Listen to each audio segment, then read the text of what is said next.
Graças a Deus, né? Bom, a gente poder glorificar e exaltar o nome do Senhor. Nós verdadeiramente estamos aqui nessa noite para prestar culto de louvor e adoração ao Senhor. Que bom que a igreja entende isso, né? E quando nós viemos, Quando nós viemos aqui, nós viemos com esse propósito, com essa intenção, né? Que vocês abram agora em 1 Crônicas,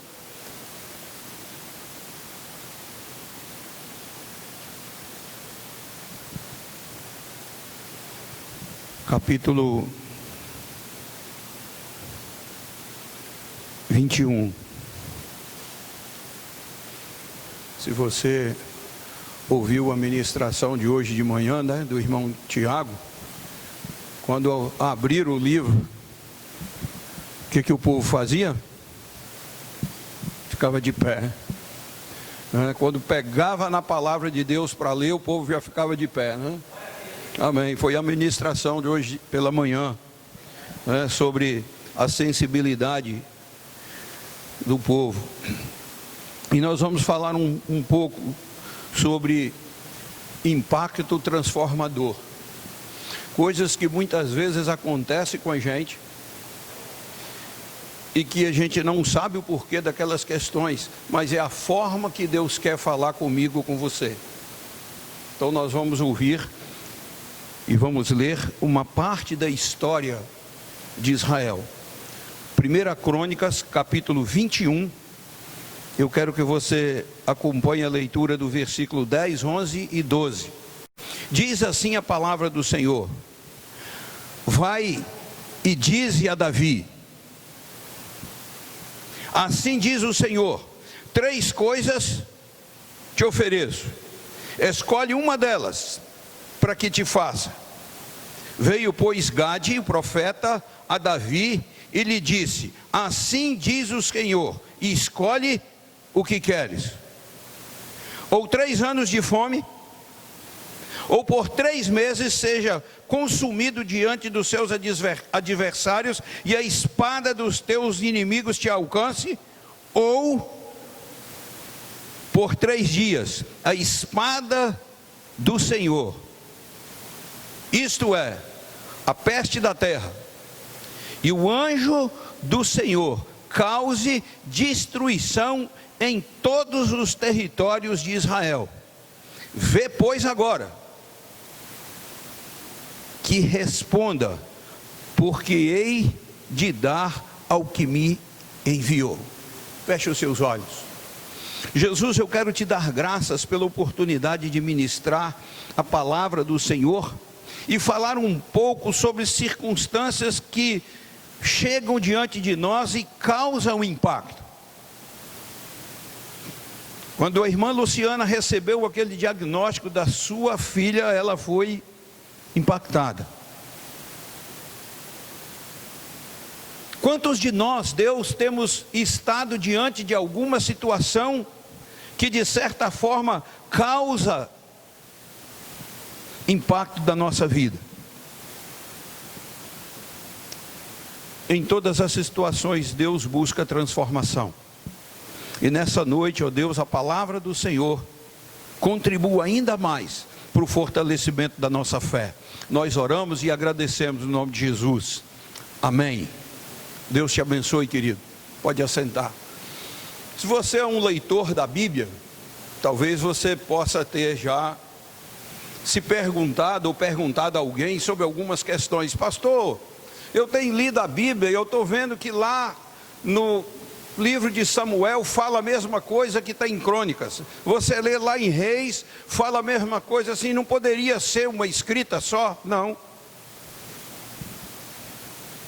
Todas as pessoas que escreveram a palavra de Deus, mesmo que haja repetição, ali contém uma forma de ensinar e de tratar, direcionada para todos quanto fossem fazer a leitura daquele texto, a partir da sua origem. Normalmente, quando você lê a Bíblia, o texto que nós abrimos hoje, em 1 Crônicas 21, se você abrir aí, você vai ver lá, 2 Samuel 24, de 1 a 9.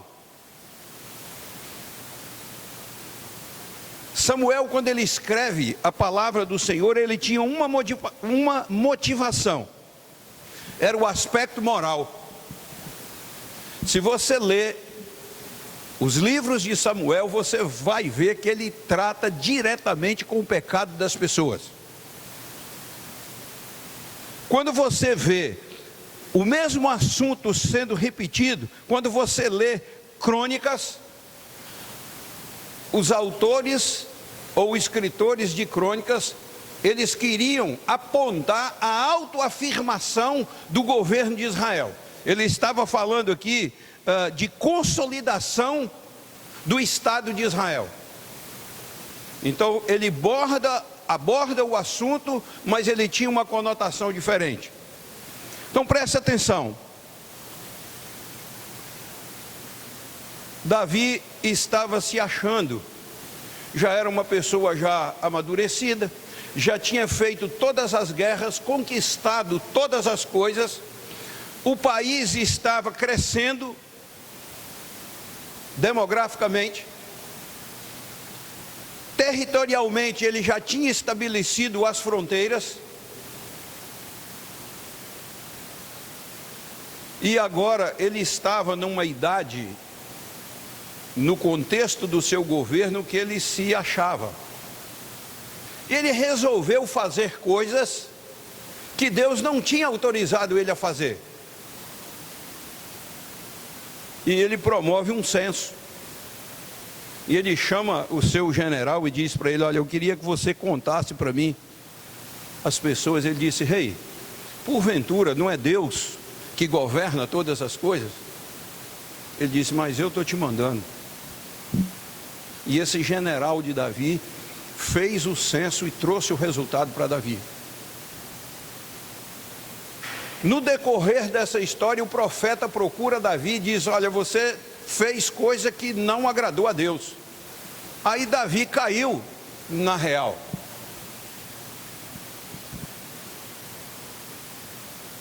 E chegamos nesses textos que nós lemos aqui e compartilhamos com vocês.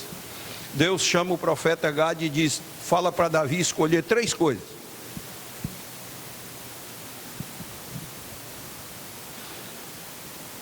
Três anos de fome,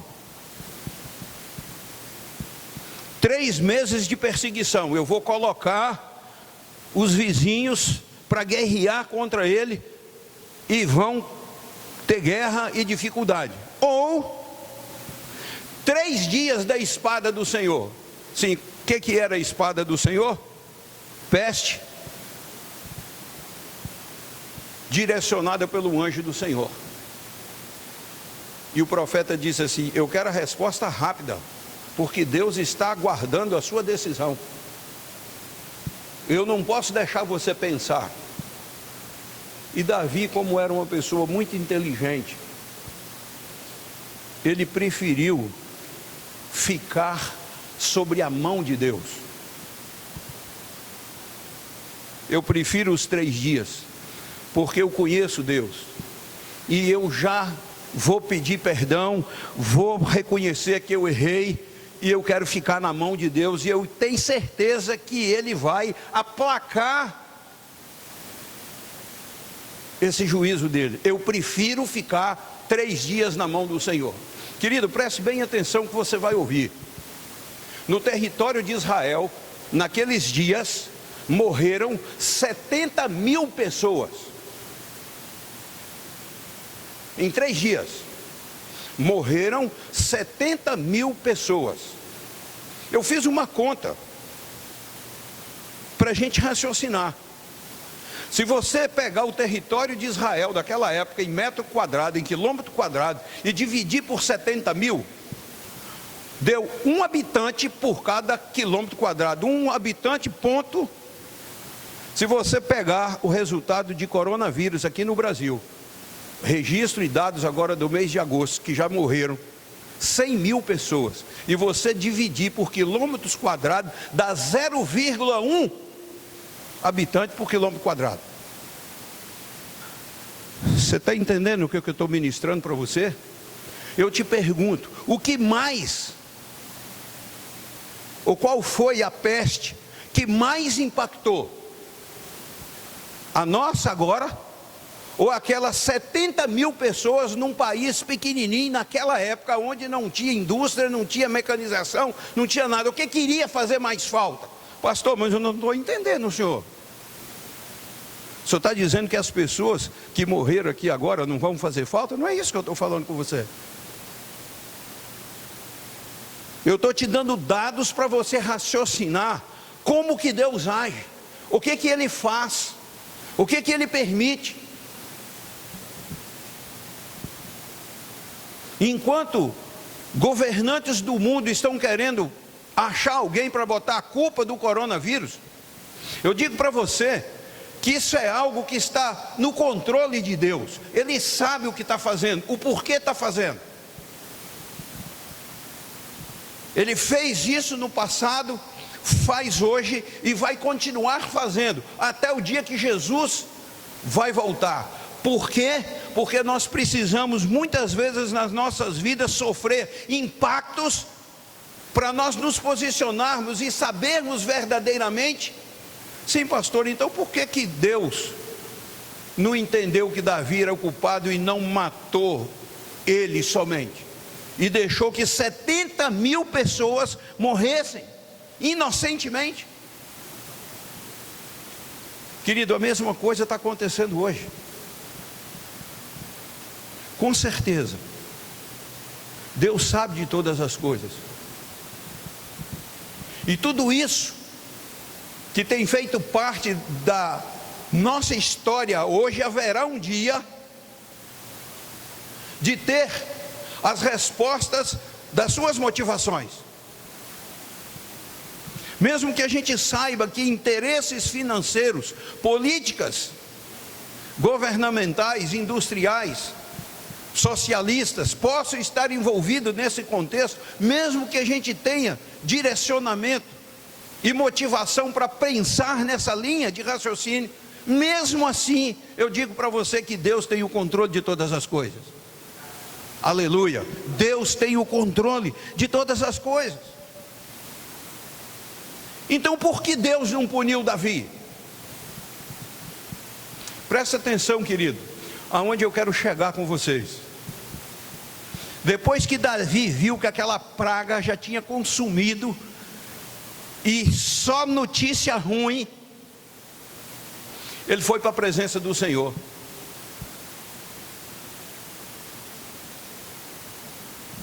Às vezes, quando eu e você recebemos uma notícia ruim, a única solução que nós temos é ir para a presença do Senhor e buscar a presença do Senhor. Querido, eu afirmo para vocês, a intensidade da igreja em oração hoje não é a mesma de 3, 4 meses atrás. Quando a Covid-19 chegou aqui no Brasil, houve uma união praticamente de todas as igrejas para oração, para pregação, para buscar, e a Covid não passou, e as pessoas foram esfriando. Eu não estou dizendo que não temos orado hoje, mas não tem a mesma intensidade. É verdade. Querido, nós somos assim em toda a época que o ser humano faz presente. E quanto ele passa por esses problemas e dificuldades e que precisa sofrer na sua carne, o nosso comportamento ele vai mudando com o decorrer do tempo. Por que que Deus não castigou Davi? Davi foi para a presença do Senhor. E quando o anjo do Senhor estava passando por Jerusalém, porque ia ser destruído toda aquela região, porque ali era o lugar de referência de Davi, o anjo parou. E Davi começou a prestar atenção que alguma coisa diferente estava acontecendo. E ele chamou construtores, ele chamou muitas pessoas, fizeram um altar. Ele comprou uma área de uma família lá e falou assim: aqui nesse lugar nós vamos estabelecer um altar e fazer sacrifício ao Senhor. A pandemia passou. Aquela terra que Davi comprou e pagou o sacrifício, foi ali naquele lugar que Salomão construiu o templo, na eira de Araruna. Em algumas versões tem Ormã. Ali naquela terra que Davi comprou para fazer aquele sacrifício, porque ele viu a praga exterminando o seu país. Ele entendeu que ele precisava chegar na presença de Deus de uma forma diferente. Ele precisava causar impacto a Deus. Ele precisava fazer aquilo que nós ouvimos na mensagem do nosso irmão aqui, causar sensibilidade.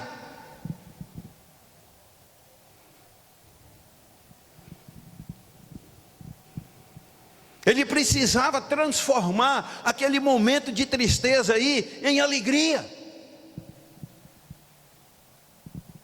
Eu tenho certeza que quando o casal Rony e Luciana foram para a presença do Senhor, quando eles envolveram algumas pessoas para orar a favor de Raquel, o que eles queriam fazer? Causar sensibilidade ao Senhor por causa do problema que eles estavam vivendo. E todas as vezes que nós, através do nosso comportamento, das nossas iniciativas, nós movemos o coração de Deus, Ele vai dar uma resposta para nós. E muitas vezes ela pode ser uma resposta positiva, e muitas vezes pode ser uma resposta negativa. Na mesma época que aconteceu esse problema com vocês, aconteceu o problema com o filho do irmão Jefferson. Eu estou falando de uma pessoa aqui que a maioria dos irmãos aqui da igreja não conhece. No final de 2017, esse moço começou a frequentar a igreja aqui. Ele é sobrinho da nossa irmã Ladinha, ela está presente aqui, é testemunha do que eu estou falando.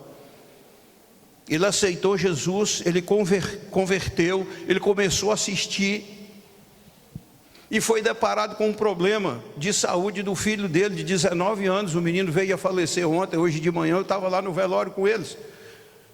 Um caso Deus cura, o outro caso Deus permite que parta. O que nós precisamos compreender é entender por que coisas, fatos acontecem na vida da gente, que traz muitas vezes impactos ou marcas profundas, que não podem ser esquecidas.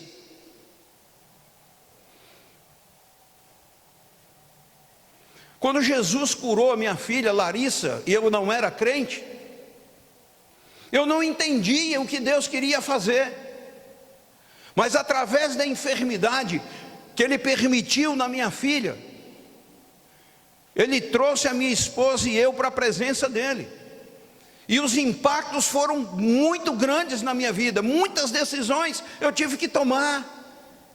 Eu não poderia nunca imaginar que naquela época Deus ia me tirar do comércio e me colocar como pastor em uma cidade. Eu não tinha noção. Querido, muitas vezes Deus faz isso com a gente. Ele precisa causar sensibilidade em nós. E Deus quer transformar os nossos momentos de tristeza em momentos de alegria. Nós ouvimos isso hoje pela manhã. Foi assim, é assim e será sempre assim. Deus é essa pessoa. Deus sempre teve o controle de todas as coisas.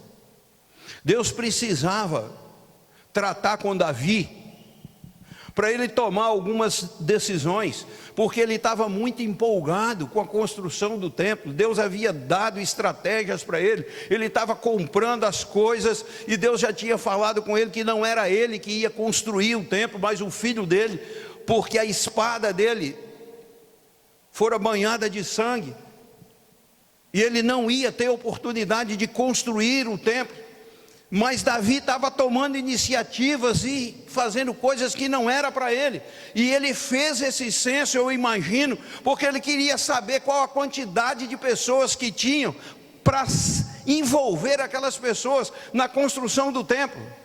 Querido, presta bem atenção de coisas que eu estou falando com vocês aqui. Aproximadamente 100 mil pessoas estavam envolvidas na construção do templo. Em serrar pedras, em aparelhar madeira, em fazer viagens de navio ali no mar Mediterrâneo e algumas cidades ali no sul, no norte da África, aliás, para trazer ouro, riquezas. E Deus falou com ele: olha, tudo está sob o meu controle.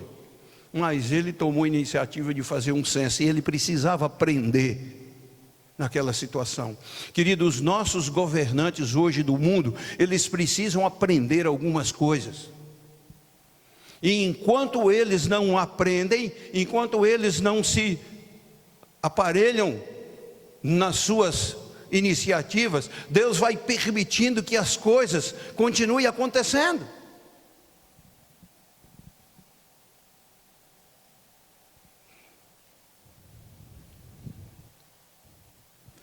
O maior impacto Deus ainda queria causar. Preste bem atenção. Davi morreu. Salomão construiu o templo lá na eira de Araruna. Edificou o templo. Inaugurou o templo. A presença de Deus se manifestou no meio do povo. Israel tornou-se conhecido e respeitado pelo Deus que tinha, pela adoração. Sim, aí Salomão começa também se dar por vaidoso, e a história caminha. O templo passou a ser o quê? O maior referencial de impacto para o povo judeu.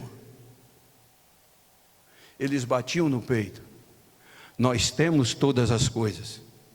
Pastor, de que o senhor está falando? Estou falando da grandiosidade, da formosura, do tamanho daquela construção que foi feita. E nada estava adiantando. Pastor, seja mais claro. Sim, Jesus estava subindo para orar com seus discípulos, e alguém bate no ombro dele e diz assim: olha, mestre, que bonita a construção do templo. Olha como é que as placas de pedra reluzem. Olha como vai ficar bonito a reforma. Aí Jesus disse para eles assim: olha, não vai ficar ali pedra sobre pedra. Querido, o maior impacto de transformação que a humanidade já pôde ser ou experimentar foi Jesus. Aquilo que Deus havia planejado e usado pessoas, foi transformado de matéria carnal para matéria espiritual. Toda a estrutura criada a partir daquele episódio. Sim, qual é o episódio? De ter morrido 70 mil pessoas por causa do pecado de Davi. Aí ele paga uma promessa, aí ele vai e constrói um altar e queima sacrifícios a Deus e pede perdão pelo seu pecado. Aquele lugar fica famoso. Salomão assume o reinado e constrói o templo ali naquele lugar. E muitos anos depois Jesus diz assim: não vai ficar ali pedra sobre pedra. Se você for em Israel hoje, você comprova isso lá. 2020 anos depois de Jesus. A partir daquele episódio,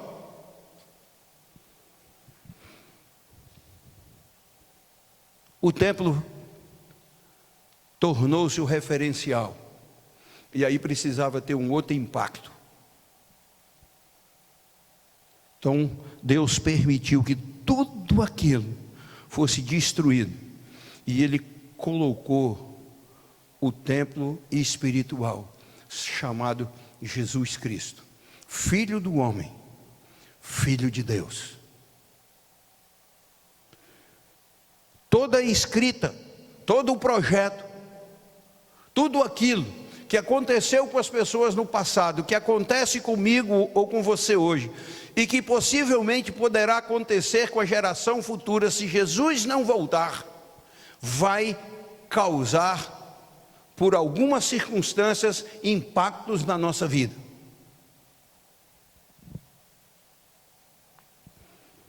E Jesus causa isso hoje em mim e em você. Feche os seus olhos, querido, por favor. O templo que foi construído sobre uma estrutura carnal, material, ele foi destruído, e Deus levantou uma outra estrutura, um novo Adão,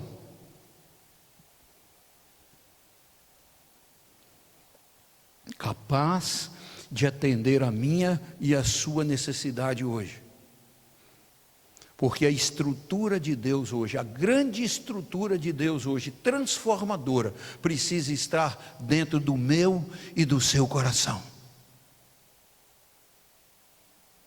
Você, eu, todas as pessoas, precisamos ser impactados por esse poder transformador de Deus, que cura, que santifica, que batiza com o Espírito Santo, que traz dons para nós, dons espirituais. Uma estrutura que foi criada toda em torno de lei, agora ela deixa a lei e se transforma em graça. João 3,16 diz: porque Deus amou o mundo. Deus agora não amava mais só Israel. Deus amava o mundo e amou de tal forma que deu o seu único filho, para que todo aquele que nele crê não pereça, mas tenha vida eterna. Querido, para me encontrar salvação hoje, eu não preciso ir em Israel. O Deus de Israel chegou até a mim e até você. O Deus de Israel me visita na minha necessidade. O Deus de Israel compadece de mim e de você aqui onde nós estamos. A graça e a misericórdia desse Deus é que tem nos alcançado. Santo é o nome do Senhor. Que Deus possa te abençoar, meu irmão, nessa noite, e que você deixe essa palavra de Deus fazer essa transformação que tanto nós precisamos, que tanto nós necessitamos. Devemos ser transformados, impactados pela palavra de Deus, para gerar em nós uma transformação real, absoluta.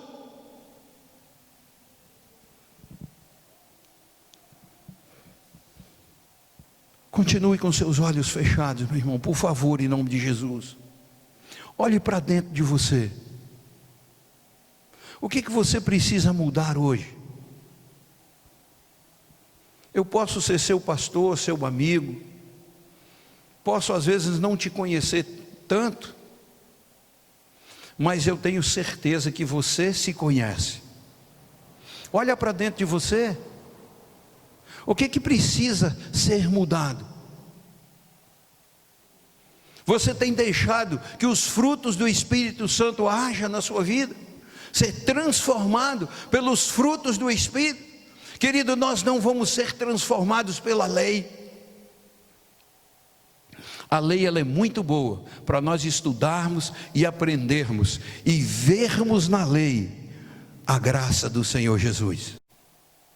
Que Deus nessa noite, querido, para você que está aqui presente, que está ouvindo essa ministração, onde nós estamos confrontando o nosso olhar, e eu estou podendo te ver aqui, aquele que vai ouvir a nossa ministração através dessa gravação, que você reflita nessa palavra, meu amigo, meu irmão, onde você estiver, olhe para dentro de você, o que tem precisado mudar na sua vida, para que Deus verdadeiramente estabeleça uma mudança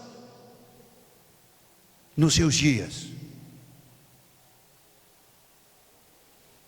Olhe para dentro de você, se examine. Paulo escreve aos Coríntios e fala sobre isso: examine-se, pois, o homem a si mesmo. Cabe a nós ministrar sua palavra, trazer referências, trazer dados para você avaliar. Querido, por mais que essas pessoas queridas nossas, cidadãos brasileiros, tem perdido a sua vida por causa do Covid, eu digo para você que Deus tem o controle de todas essas coisas. E essas pessoas farão falta, mas eu digo por você que Deus está acima de todas as coisas. Eu quero orar por você nessa noite. Feche os seus olhos. Deus, eu quero te dar graças por todos aqueles que ouvem a palavra do Senhor, por todos que estão aqui, por todos que haverão de ver essa gravação. Aonde eles estiverem, Deus, que o Espírito do Senhor alcance o seu coração e traga essa motivação de reflexão e transformação. Faça isso, ó Espírito Santo. Cabe a nós ministrar sua palavra, mas provém do Espírito o trabalhar e o agir. Abra, ó Deus, o nosso coração, abra a nossa mente para entendermos, para raciocinarmos, para saber que verdadeiramente o Senhor tem o controle de todas as coisas. Move, ó Deus, o teu Espírito Santo, como o Senhor moveu o anjo naquela época e disse para ele: para. Davi já entendeu. Que nós possamos parar hoje e entender o que a palavra de Deus tem nos dito nesses dias. Oramos, Deus, agradecidos em nome do Pai, do Filho e do Espírito Santo. Amém. Graças a Deus. Que Deus possa te abençoar, querido. Reflita sobre essas questões, pense nisso.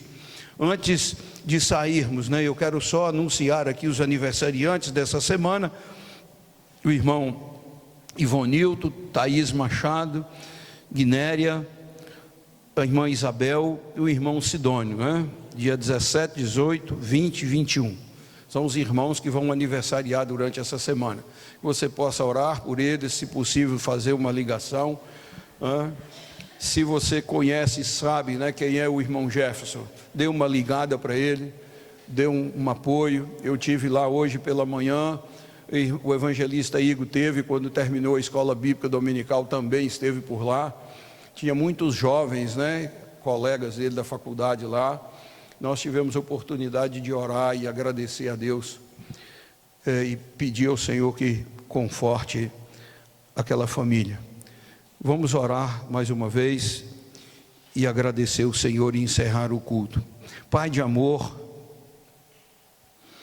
Deus eterno, Deus grandioso, sustentador do universo, agradecemos o Senhor porque a sua história, ela prevalece, para que hoje a gente possa tirar lições de vida e de aprendizado.